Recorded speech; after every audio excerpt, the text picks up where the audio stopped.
মাঠ গবেষণার কাজে খাগড়াছড়ি জেলাতে যাওয়ার পথে অপরূপ সৌন্দর্যের মুখোমুখি হয়েছি আমরা। পাহাড়ি নদী, চা বাগান পাড়ি দিয়েছি আমরা।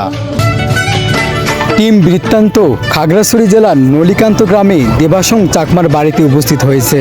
প্রথমে আমাদের মাঠ গবেষণার বিষয়বস্তু নিয়ে সেখানকার আদিবাসীদের সঙ্গে কথা হয়। করছি আর একজন চাকমা ভাষীর জন্য সেই স্কুলে চাকমা পড়তে পারবে না, সেটি তো হতে পারে। দেবাশং চাকমা ভাষায় কয়েকটি বই নিয়ে আমাদের সামনে উপস্থিত হলেন।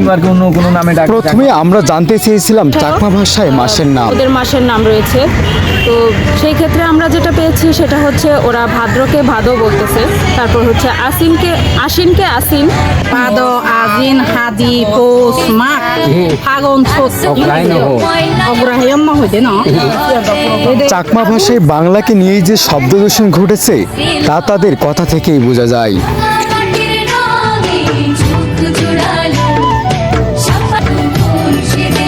দেবাশং চাকমার বাড়ির পাশেই পাহাড়ের পাদদেশে আনারসের চাষ হয়েছে।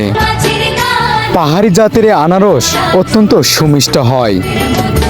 পাহাড়ের সৌন্দর্য দেখতে দেখতে তাদেরকে প্রশ্ন করা হয়েছিল তারা 1, 2, 3কে কিভাবে বলে থাকেন।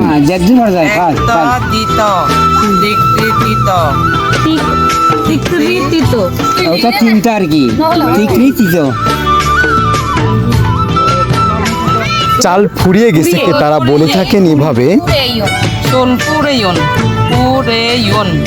এখন হচ্ছে বিষয়টা যে ধরেন আমাদেরকে আপনাদের খুব ভালো লাগে, হ্যাঁ, আমাদের উপরে আপনারা অনেক খুশি, তোমার খুব কম লাগিব আবার এসো আরো তথ্য সংগ্রহের ফাঁকে আমাদেরকে একটি গানও শুনিয়েছেন তিনি। চাঁদ ফুলের রঙে ভরপুর এলেলে বইও মা। গান শুনতে শুনতে আবারও ফেরা যাক তথ্য সংগ্রহের পর্বে। ইংরেজি বাংলা ভাষার মতো চাকমা ভাষাতেও সংখ্যাবাচক, প্রণয়বাচক, ক্রমবাচক আলাদা আলাদা শব্দ রয়েছে। তখন বলছি যে 1টি, 2টি, 3টি, 4টি, সেক্ষেত্রে আপনারা তাহলে কি বলছেন?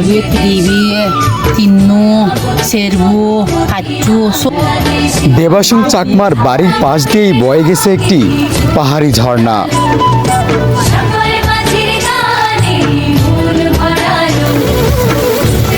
বাংলাদেশের যে প্রাকৃতিক সৌন্দর্য তা বহুগুণে বাড়িয়ে দিয়েছে আমাদের পার্বত্য 3 জেলা এবং সেখানকার আদিবাসী জনগোষ্ঠী।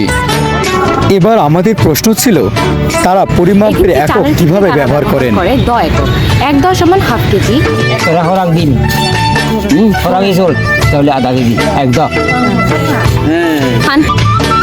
পাহাড়ে সাধারণত ধান বিক্রি করা হয় আর এককে, একারি সমান 10 কেজি।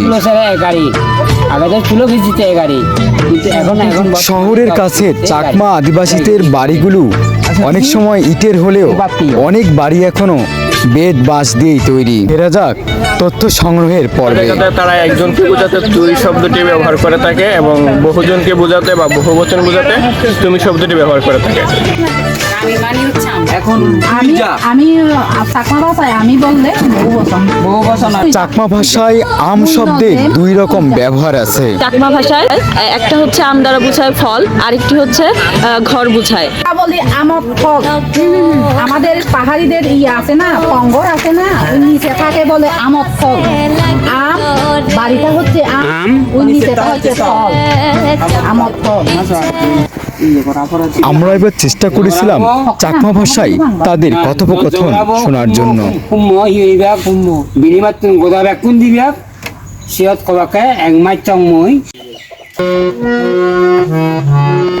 এবার ফেরা যাক আমাদের প্রথম দিনের তথ্য সংগ্রহের দিকে।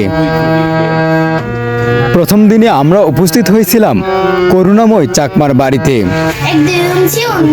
মাঠ গবেষণায় সরাসরি আমরা সাহায্য পেয়েছিলাম তনুশ্রী চাকমার।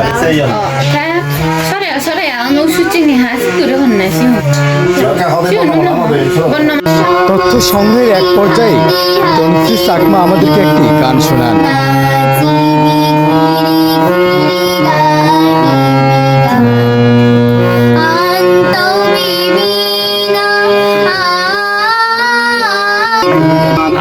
গান শুনতে শুনতে আবারও ফেরা যাক দ্বিতীয় দিনের তথ্য সংগ্রহের পর্বে।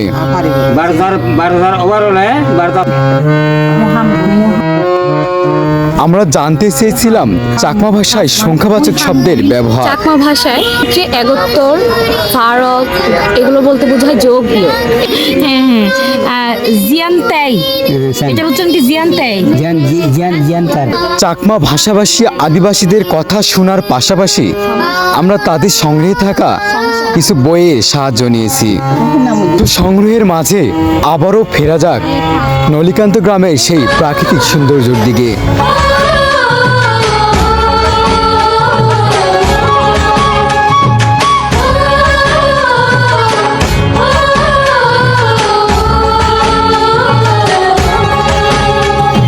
এখানে একটি বাড়ি থেকে আরেকটি বাড়ির দূরত্ব অনেকটাই বেশি।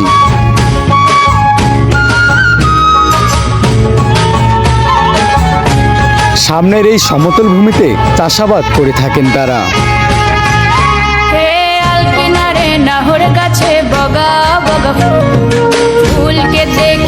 নলিকান্ত গ্রামের পাহাড়ি ঝর্ণা দেখতে গিয়েছিলাম আমরা ত্রিনাপুর সঙ্গে।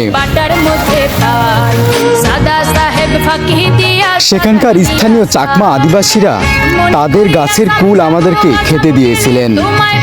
নলিকান্ত গ্রামের মানুষ এবং সেখানকার প্রাকৃতিক সৌন্দর্য উভয়ে আমাদেরকে মুগ্ধ করেছে।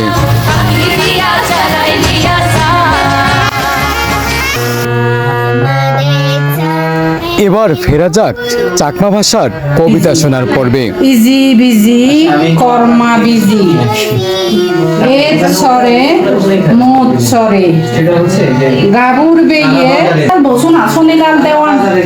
এখানে তিনি আমাদেরকে সুনীলাল দেওয়ানের একটি ভালোবাসার কবিতা পড়ে শুনিয়েছেন। সুনীলাল দেওয়ান এটা লিখেছে।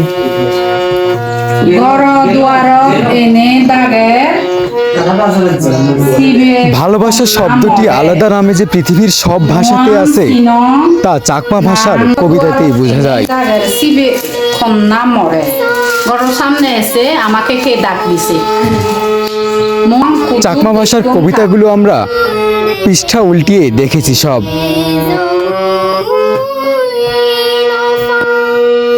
বলি তারা বলে চুচুং আকা। এবার আসি চাকমা ভাষার ওঝা পাঠ পর্বে। গকে বলে এবং চাকমা ভাষায় বর্ণমালার বই পড়াকে বলা হয় ওঝা পাঠ। পরিশেষে বলতে হয় পাহাড়ে যারা বসবাস করে তারাও আমাদের মতোই মানুষ। বাঙালি পাহাড়ি কোনো ধরনের ভেদাভেদ না থাকুক, সবাই আমরা সবাইকে ভালোবাসি। ধন্যবাদ সবাইকে।